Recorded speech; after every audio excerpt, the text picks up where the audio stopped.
Let us continue with application of linear algebraic equations.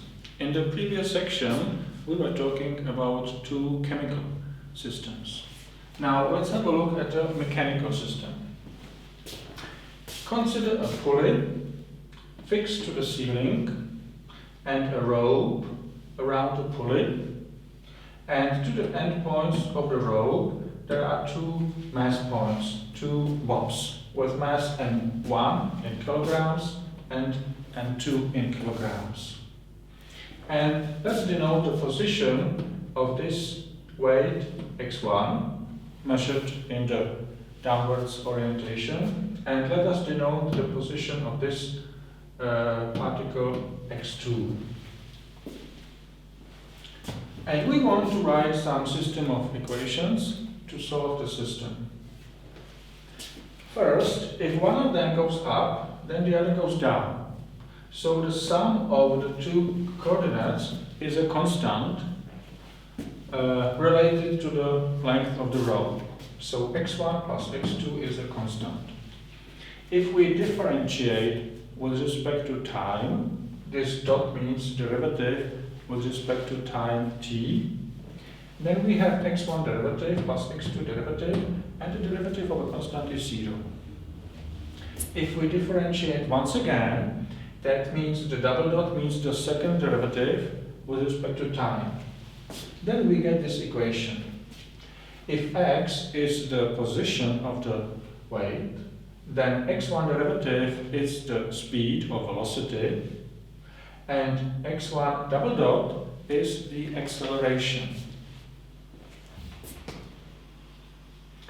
We know that according to the second Newton's law of motion, mass times acceleration is equal to the force that makes this acceleration possible. So what forces act on this mass, or this one?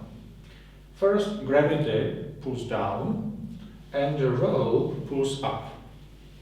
If we denote the force acted by the rope as capital T, then as it goes up, the force is minus T.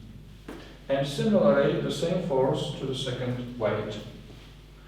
So, using this Newton law of force, we can write for the first weight M1, the mass, times the acceleration, is equal to two forces, the gravity and the force from the rope.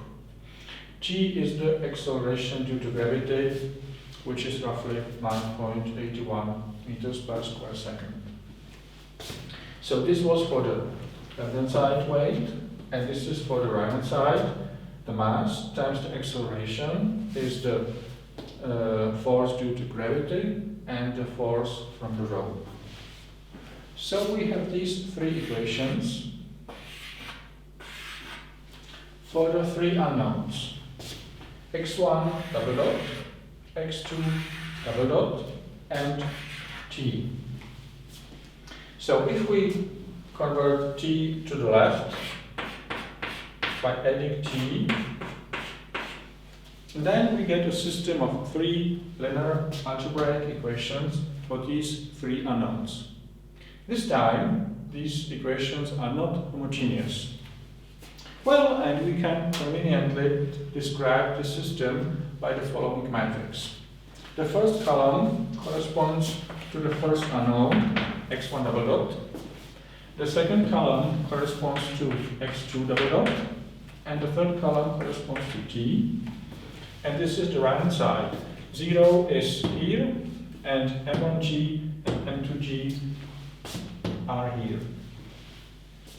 Well, and now using the Gaussian elimination, we can bring this matrix to the upper triangle form. Then using the Gaussian Jordan elimination, we can bring this matrix to the diagonal form, and when dividing by the coefficients, we can bring this to the identity matrix, and then what happens on the right, what appears on the right, is the solution.